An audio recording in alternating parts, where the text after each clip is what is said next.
Hello and welcome to Piwik PRO YouTube video series. Topic of the video: overview of variables in Piwik PRO Tag Manager. So, what we're gonna learn? We'll explain what is a variable and how they work. What is the difference between built-in variables and custom variables? Then we're gonna dive into how you can use variables in tags and triggers to then go through each individual type of custom variable. So, let's dive in. Let's begin with the definition of a variable, so we have a fundament on which we can expand our knowledge on. And so, variable is used to store values that can be used by tags and triggers. Now, it does not store those values having them out of nowhere. Those values are being captured by the tag manager, mainly from the visitor's browser environment. What is meant by that is that tag manager has mechanisms in place to capture those values. Moreover, those mechanisms are already in place and we call them built-in variables. And on top of that, we can create our own mechanisms called custom variables. We'll come back to those two types of variables in a moment, but let's take a closer look at variables as those mechanisms for storing values. Now, if it seems a little too complex, I would encourage you to first see a video called Introduction to Piwik PRO Tag Manager. The link is in the description under this video. Going back to the subject, the best place to explain the variables is event log of debug mode. I'm in the tag manager right now, and in order to enter debug mode, what I need to do, I need to click on debug button, which will open my website with this sidebar. And in this sidebar, I can test my tags, triggers, and variables. Event log in particular, I can see, this is the place where I can see the recordings of every event that our tag manager can recognize. What do I mean by can recognize? If I were to move my mouse on the screen like that, the cursor on the screen like that, it doesn't record any particular event in here. But if I were to start to scroll, I can see that there's a lot of scroll events that had been recorded. If I were to start clicking, you can see click events are being logged in the event log. A lot of different interactions would cause the event log to record some events. Some of them are working sort of in the background, so I don't need to do much on a page to record some events. And the example would be timer event, which basically send the event to event log in certain intervals, but all in all, we record all different events here. And in the context of variables, if I were to check any of these events, and then in here we have three tabs, so I'm on the timer event. If I go to variables, I can see the list of all of my variables, built-in and custom variables. And that's the full list. On the left hand side, we can see the names. Some of the names don't fit in the sidebar, so I need to hover over on them to see the full name. But on the right hand side, I can see the value, and the value fit the space. So I can see there are all kinds of values. Some variables don't have any value. Some of them have values like logged in, false, and some of them have value undefined. It is important to know that with every recording of an event in the event log, variable values are being updated. So now I'm on the STG timer, but if I go to any other event here, at each event, all the values for variables are being updated. Well, some variable values will be updated. Some of them will stay the same. Some of them may have value undefined, as we've seen, or may have no value at all. And it all depends on the variable. But let's take an example of, let's say, page URL. If I were to, because I'm constantly on the same URL, I could check any of these events, let's say this one, and go to variable, page URL variable, which is a built-in variable, will stay the same, stg debug. We can see here stg debug, and the value is the same because we keep staying on the same URL. If I were to go to a different URL, obviously in the event log, I would see the updated value for the URL. However, if I were to click on this element, we recorded a click. If I go to variable, here I have this variable that captures the click text. It's called Piwik PRO Global Click Text. This one in particular is a custom variable, but it basically captures the text that was clicked. And in my case, that was easy banking for everybody, which is this text. If I were to click now, let's go back to the event log. If I click on this particular text, it recorded a click. And then if I go to variables, it is now looking for alone. So it was updated to the new value, which is the text that I clicked on. So again, with each and every event, those variables are being updated. This is important whenever we want to use them, i.e. variables, as triggers, so we know what value the variable has when a click trigger, i.e. click event, is being recorded, and also when we want to use them as in tags, so we know what value will be sent or used in a tag when we fire that particular tag on a particular event in the event log. So for a click trigger, that will be click event. For scroll trigger, that will be scroll event, and so on. So that's what I wanted to explain in the event log. Now, I already mentioned that we have two types of variables and that they can be used with tags and triggers. We'll get to the part where I explain how they can be used with tags and triggers in just a moment, but I want to make one thing clear. In the event log, when we look at the, let's say, values, I'm going to pick random event. When we go to variables, we see their names and values, all of the different names of variables. In here, we have built-in and custom variables. Both of those types are included in this list. However, whenever we refer to custom variables, those can be visible in here because the built-in can be accessed from the get-go within tags and triggers. Custom variables need to be added manually. So this is the list of our custom variables. There are different types, and we're going to get to the part where I explain each and every type in more details. But at this stage, I wanted to make sure you understand that custom variables are in this tab and we can see them here. But let me show you where you can use variables and for what different purposes. Let's take a look how we can use them in triggers first. So I'm already in triggers tab, and let's click add a trigger. So I'm going to choose a click trigger. And then in here, first you would need to give it a name, but I'm just going to skip that part and I'm going to go straight to the conditions. In here, it says event conditions because in case of a click trigger, we're talking about click events. So let me click a few times. Let's go to event log and let me click a few times. You can see that we recorded STG click and capturing click. Those are two events that are related to click event. If you don't know the difference, I would encourage you to go to our video where I explain triggers in more details. I'm just going to click on this one. It doesn't matter which one for this purpose. If I were to go to variables, obviously we have a list of all different variables, but the ones that are related to click, again, like click class, click element, click ID, those are available in a trigger, in a click trigger. So you're not going to see them in a, say, form submission trigger or timer trigger. You will see them in a click trigger. So click ID, click URL, click class, click element, and then moreover, if you were to refer to click element, you can use CSS and XPath. But all in all, those are built-in variables. Obviously, you can use conditions, i.e. built-in variables that are not related to click, like page URL, page path, history state, or refer, or campaign, things like that. And then if you scroll long enough, you'll notice that at some point, more or less at the consents, you will see the custom variables, which are also available here and can be used as conditions. As for the, let's call it logic, depending on what type of variables we are using here, we might have different conditions. So because I'm using click element CSS, I'm using matches, does not match, is a child of, or isn't a child of. But if I were to switch to, say, click ID, I'll have conditions such as contain, does not contain, starts with, ends with. Now I will drop the link to the Help Center article where those are explained in more details. There's a lot of different interesting use cases for them that is probably a topic for either another video or just for an article. So I will drop the link in the description below. And in here, we provide the value, or in case of, let's say, regular expression, you need to specify regular expression to sort of, depending what we want to achieve. And that's how we can use custom and built-in variables in triggers. And then we can use variables in tags. So I'm already in the tags tabs. Let's click on add a tag. First, let me show you how you can use it within some sort of template. So I'm going to use custom event template. So I'm going to hit next. Anywhere in Tag Manager where you see this X in the brackets, this is the place where you can sort of click.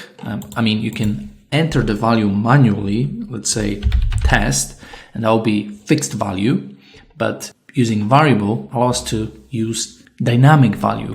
By dynamic, we mean whatever the change in the value of a particular variable there's going to be, that value going to be used along with the tag upon a trigger for that particular tag. So if I can use any built-in variables or some custom variables. So if you scroll long enough, you will notice pretty much after the consent, you'll notice your custom variables as well. In many cases, you will be using custom variables because those are the values that are specific to your website, and in the context of most of the Piwik Pro analytics related templates like custom event, custom dimension, goal conversion, those variables will be some sort of values for our dimensions or other types of data that we would want to see in the analytics reports or dashboards. So that's the purpose of using variables in tag templates related to analytics. We're going to pass on the values that will be then data in analytics. In some rare use cases, you may want to use two, let's say, variables within one box. In my case, that's an action. So let's say, that's not a particular use case. I just want to show you how you could use it. But let's say I want to use click ID and click URL next to each other. So in here, I would have to add, let's say, make sure to wrap the name in curly brackets, just like you can see it here. So if I were to use, you can always copy it and just add it like that, just to make sure that the formatting is appropriate. So you can add like that. But whenever you, let's call it using two variables within one box, it's important to add some sort of text to it. So it's not just plain two variables. And then you can use two values. Again, it's a rare use case, but hey ho, you can use it. Another place in which you could use variables is custom code. So rather than using it in the templates, you can use it within the custom code tag. So how would you access such a variable? Well, you would need to start typing curly brackets, two curly brackets, to then see this drop-down menu appearing on the screen. And then you can select any sort of variable from the list. Now, you could potentially type in the curly brackets and then the name and then closing two curly brackets, but that might be prone for any sort of errors. If you miss the space, you will not capture the value as you would probably want to. You would get an error, but it takes for me to put the space back on so I can access blog post category again. Now, why would you want to use variable within the tag code? Because perhaps you might be having, let's say, 3 or more tags, custom code tags, in which you use blog post category. So rather than writing a code to capture a blog post category, you could create a variable, and then that will reduce the amount of code that you write within the particular tag. Finally, by now we have enough knowledge and have enough context to be moving on to the walkthrough of different variable types. So I'm going to, in the variables tabs, and I'm going to hit add variable, and here I have all different variable types. First one is a JavaScript variable, which is probably the most powerful and flexible type of variable, but requires some degree of knowledge of JavaScript programming language. So let's take a look. So here was where we added the code of the variable. Here goes the name. And most important thing about the custom JavaScript variable is that it has to end with the return statement. And it makes sense because it has to return some sort of value if we want to use the value within Tag Manager, whether it's a tag or a trigger. Another thing is that we need to enter the code in between those curly brackets. And because it runs within the browser, we can access browser objects such as document, window, location, local storage. And when creating a variable that refers to some sort of element, you need to take into account that all variables are being executed within each and every event. I was talking about it at the beginning of this video.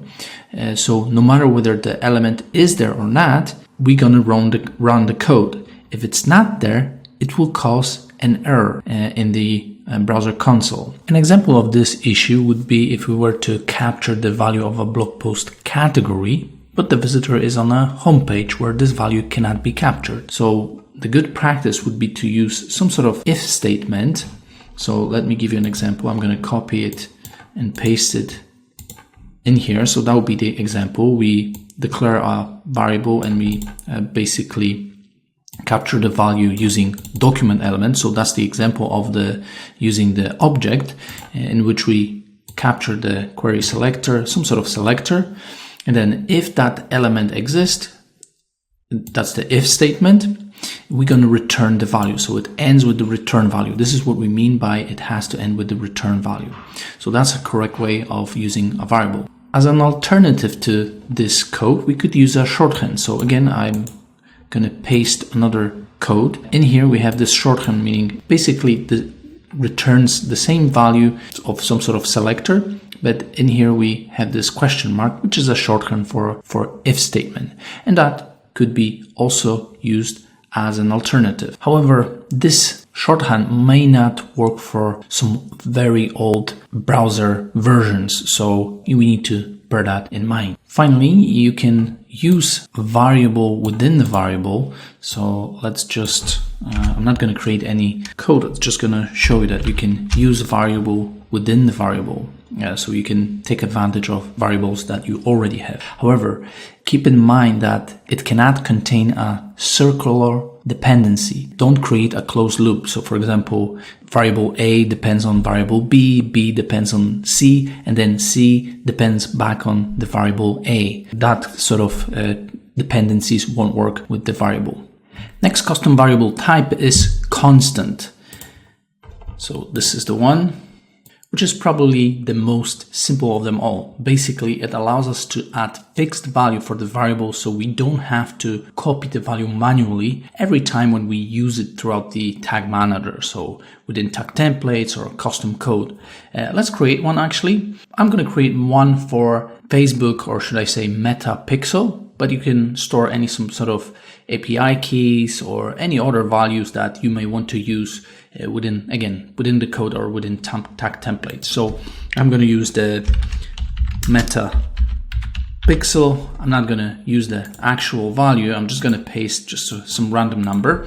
So let's say this 1, 2, 3, 4, 5, 6, 7, 8, 9, 10 is my Meta Pixel ID. So let's presume that, and I'm going to add it. And now if I go to tags, for example, we have this Meta Pixel tag template, and in here I might be adding multiple tags, one for basically to track, one to track some sort of conversions, and there might be many different conversions like add to cart, add to wish list, contact, donate, any sort of conversions, and there might be again multiple.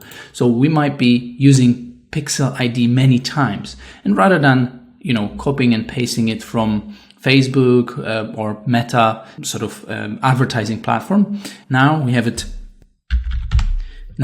available here, and we use variable. So we can use it not only within this tag, but other Meta Pixel tags that are tracking some different things. And that would be the one use case. I'm not going to follow with the setup of the tag, but you get the idea of how this particular variable type could be used.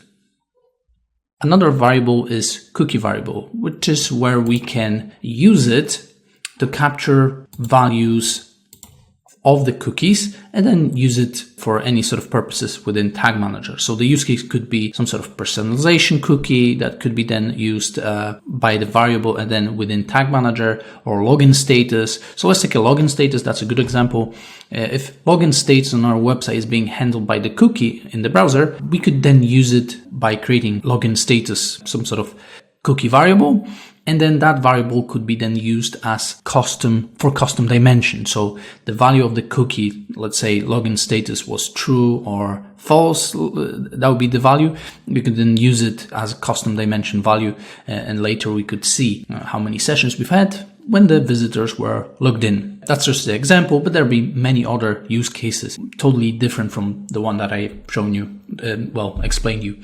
Now, let's take a look how we could create such a variable. So if we were to go to our website, here I have an example cookie. So if you go to the DevTools to applications under cookies for our website, now my cookie's name is ABC and the value is XYZ. So I can capture the value XYZ by providing the name of a cookie. How would I do that? Well, let's first give a variable a name. So ABC variable example, and then here let's add ABC, and then let's add that cookie. Now I'm going to close this and I'm going to open a debug mode.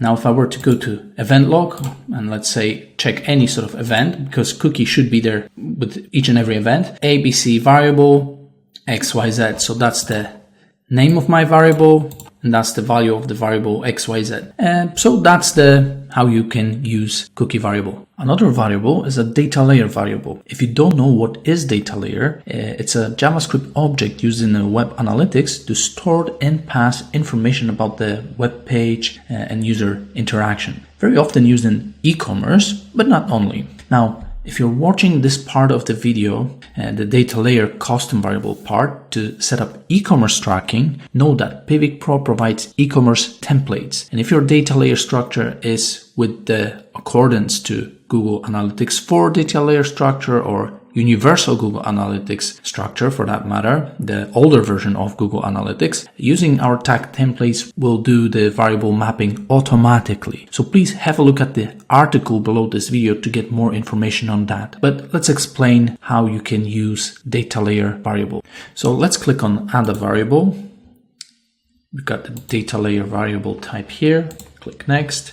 Here we're going to provide a name, and in this box we're going to have to provide a name of the key from the data layer. There are many ways I could do that, but that depends what value we want to extract, and that depends also on the structure. And we're going to go through some examples, but let's first take a look at the data layer. So I have this data layer event that is being sent to the event log every time when I click on something. Now, this is a very unlikely scenario, but for today's example, that should be understandable that we want to do it that way. So I'm going to click here and notice that we record event name. So that's the event data layer event name. So if I'm going to click on that, in here, I can take a look at the structure of that very event. So if I click on that, we can see that in these curly brackets, we have a key value pairs, key event and value event name, key ABC key and XYZ value. Now, what if I want to access the value event name? In this case, let's create data layer variable 1, and in here, let's add a name event. So if I'm going to add that and close that page and go to debug mode, let's click again, and in the event log, we recorded event name. So let's take a look at data layer. So it's the same data layer event, and in the variables we have data layer variable 1 and it captured event name. So that was the value that we capture. Now, what if I want to capture the XYZ value? Well, in this case, I would need to just copy the ABC key. So let's do that. Let's save it.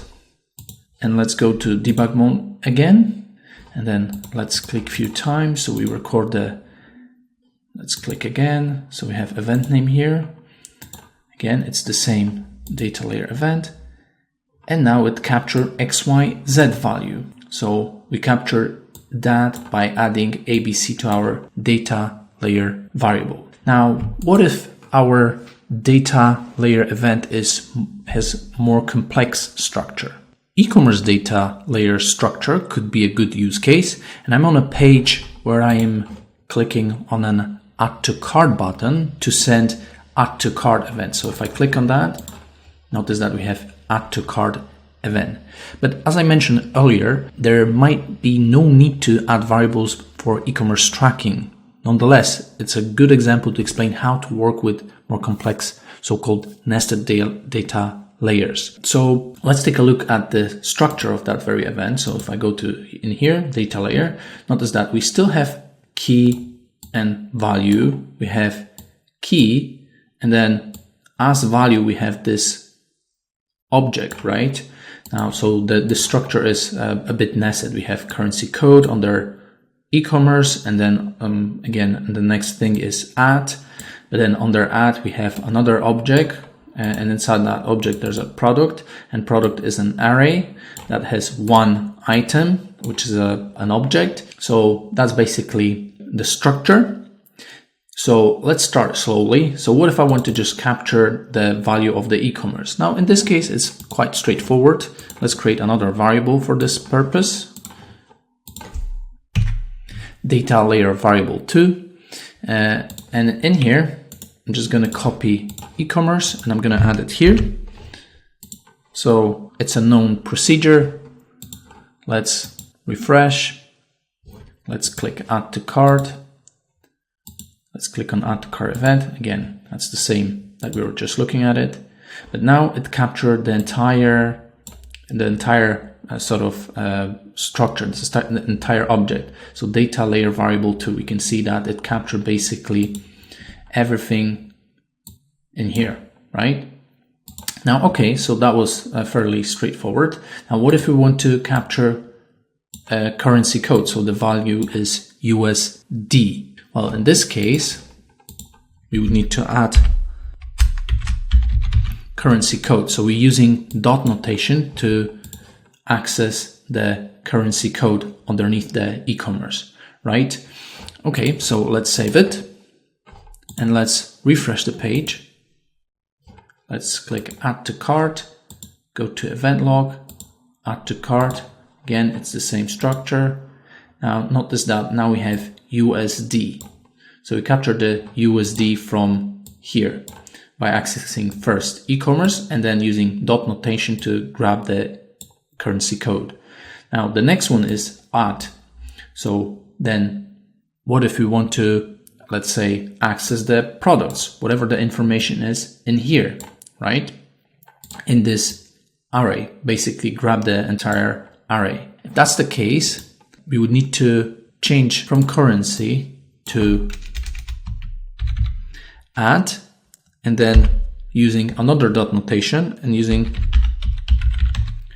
products. Save it.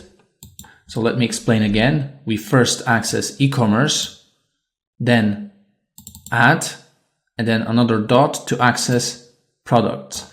Now, currency code and add are on the same level, but the products is layer underneath, right? So this is what we do with those two dot notations. So it's already saved. Let's refresh the page. Let's click add to cart, then go to event log, and we have add to cart event. Again, it's the same one. And now we have variables, and notice that we grabbed the entire array.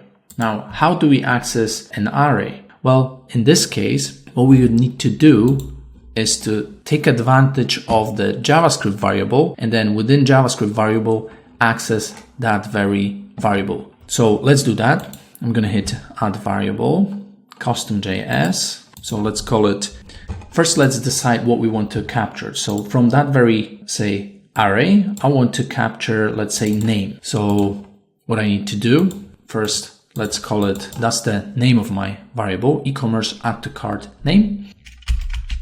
And in here, because it's a JavaScript variable, you can go back in the video at the very beginning explaining how to work with JavaScript variable. It has to end with a return statement. So first I need to write return, access my variable, and that was data layer variable 2. And now, because it's an array, I'm accessing using square brackets. And because there's only one object, and in JavaScript, we start the counting in an array from 0, not from 1, we're using 0 here. And then because we want to access the name, we're using dot notation again, and we're typing the name. So this variable, data array variable 2, should grab this particular element. And from this element, we're using JavaScript to access the array, and then name key to extract value, in this case product age. So let's have a look in here, product age. So let's see if it works. So I'm going to add my variable. Let's refresh that page. Let's click add to cart, go to event log, add to cart, just to double check it's the same. And in here we have this e-commerce add to cart name, and we capture the product age value. So my variable custom JavaScript variable works correctly, but we used data layer variable inside a JavaScript variable. And that's how you can work with data layer variable. Another variable is a document variable. This one helps you access or perhaps access and then manipulate properties of the web page's document object, such as page title, URL, or any other metadata to create more dynamic and targeted tags. So you could create a variable that captures the full URL. So then you could easily use it within the tag by accessing the variable within the JavaScript code that you use in the custom code tag for easy access to that particular URL rather than using another line of code. If you're accessing the URL many times in different tags, perhaps it's easy to create a variable and then you can reuse it to save you time. So let's give our variable a name and talk through some examples. So I'm going to name my variable document variable example. And if we were to capture title, we could use title. If we were to use, let's say, if we want to access the location, capture the URL protocol, we could use location protocol. If we were to capture, say, refer, we would use refer. If we were to capture the query string parameters within the URL for whenever a visitor does some sort of search on your website, we could use location search. If we were to capture the full URL, we could use location href. So location href, or perhaps location hash. In case of hash, we would capture the fragment identifier. So for example, if your website has some sort of sections to which there are hash links, you could capture those as well whenever they sort of appear in the URL. So those are a few examples, but let's use some sort of simple example, let's say page title. So let's add our variable and now let's go to debugger and check event log. So let's say I'm going to check page load and go to variable. That's the document variable example. So we have home banking demo. So because that's the home page, let's go to, say, this blog post and let's go to event log. So let's check the page load variable and we have document variable example and we have 10 common mistakes everyone makes in a banking demo. So that's the title of this very page. So that's how you could use a document variable, and that's just the title is just an example. Next variable is DOM element variable. This one allows you to capture and store values from web page document object model, short DOM element. You can extract text from elements or check if they are present on a page. Elements can be captured either by element ID, CSS selector, or XPath. And in here we have this checkbox. So if you want to extract the text, we check that box. If you just want to check if the element is present, and then if it is present, this variable will return true. If it's not present on the page, it will return false. So let's first give our variable a name and use, let's say, CSS selector. So let's call it DOM element variable, and let's go to the page and let's go to the blog. And I'm going to use blog post category.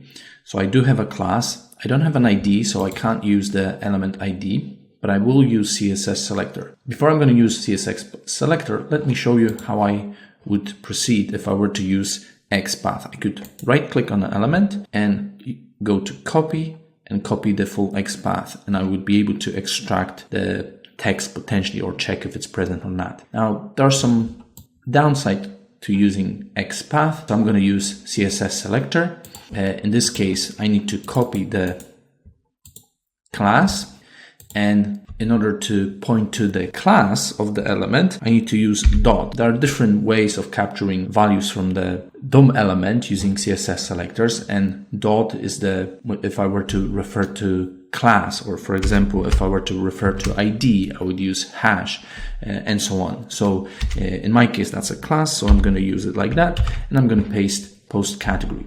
First, let's check what happens if I have this box unchecked. So let's go to debug mode, and now I'm on this page, so I just need to refresh that page. And now go to the page load, variables, DOM element is true because we are on a finance, right? If I were to go to this page, let's refresh the page so we can check the page load. Variable, DOM element, false, because we don't have any blog post category. Now, if we were to extract the text from the element, let's go back to our blog and let's refresh. Let's save the variable. And now let's refresh the page. Now it should return the finances in the text.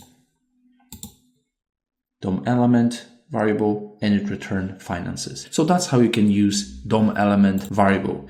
CSS selector is quite flexible and it's often used to capture data from the page, like category, any sort of text from the page. Another variable is called lookup table variable, which basically helps us alter the output of the variable that already exists in the tag manager. So those could be either built-in variables or custom variables. So let's take an example of a blog post category. We could alter the name that we capture, in this case finances, and change it to something else, like make this an acronym, FIN, and then the same for other blog posts. Let's say this one, INS, for this one's PRO, for this one perhaps PB, for this one MT, whatever. Or alternatively, we could do, let's say, just two blog post categories, one for business banking and one for personal. So finances, insurance, products would be for business, whereas personal banking would be for personal. Money tips would be for personal. Stock markets would be again for business. So let's use a few examples. So let's say finances would be business, and then we could add another category, say insurances, and it would use business again. And then we could add products, again we would use business. Then personal banking, we would use personal. So instead of personal banking, we would have personal. And then money tips, we would have personal again. Now we could map out all different values, and then we could set the default. So if there's some sort of blog post that we haven't predicted, let's say ABC, and we didn't specify how we want ABC input to be to be changed to what sort of output, we could say, let's say other, right? So that would be the final, any value that is other than those 1, 2, 3, 4, 5 values would have other. So let's call it lookup table variable example. Let's add it and let's go to the debug mode. Well, in fact, we already have a debug mode here. So let's just go to this page and refresh it. So that's the debug mode refreshed. Let's go to the page load. Let's go to variables, lookup table variable, business, because it's changed our output. Let's check another example. This time, let's say personal banking, and let's refresh the page so we can check the page load.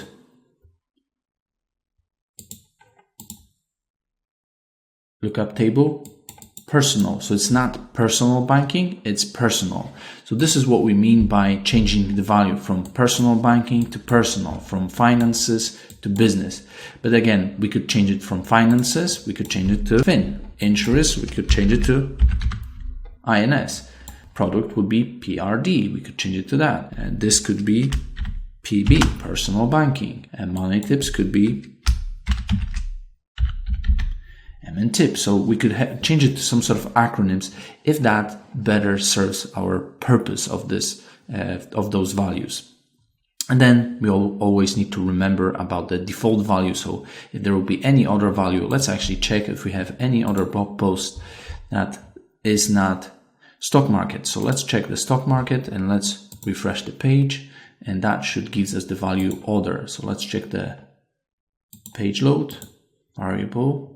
And we can see lookup table variable example, and it says other. So that's the lookup table variable. Next variable is random number variable, and this one does not require any additional setup, and you can use it to save yourself some time creating random number method using JavaScript in tags or variables code. Basically, it returns value from 0 to 1, including 0 but not 1. So if you're interested in using the variable instead of typing a code, you can use it. Next variable is a URL variable, and it basically lets us get the parameter from URL, query, or protocol. So what do we mean by that? So here I have an example of a URL. So if we're talking about protocol, so that's HTTPS in our case. This could be also HTTP. If we're talking about query, that would be all that, and we could extract it with that very variable. If we were to use parameters, so query, we don't need to do anything. With the protocol, we don't need to do anything. Query means we extract this entire value. Protocol, we extract the whatever is in here, HTTPS in our case. But if we were to capture parameter, because we have here two parameters, parameter 1 and parameter 2, if I want to extract the value 1 from the parameter 1, I would need to enter here param1. If I want to extract value 2, I would need to use param2 in this variable to extract that value. So that's the URL variable. Thanks for watching. If you enjoyed this video, please consider liking it and subscribing to our channel.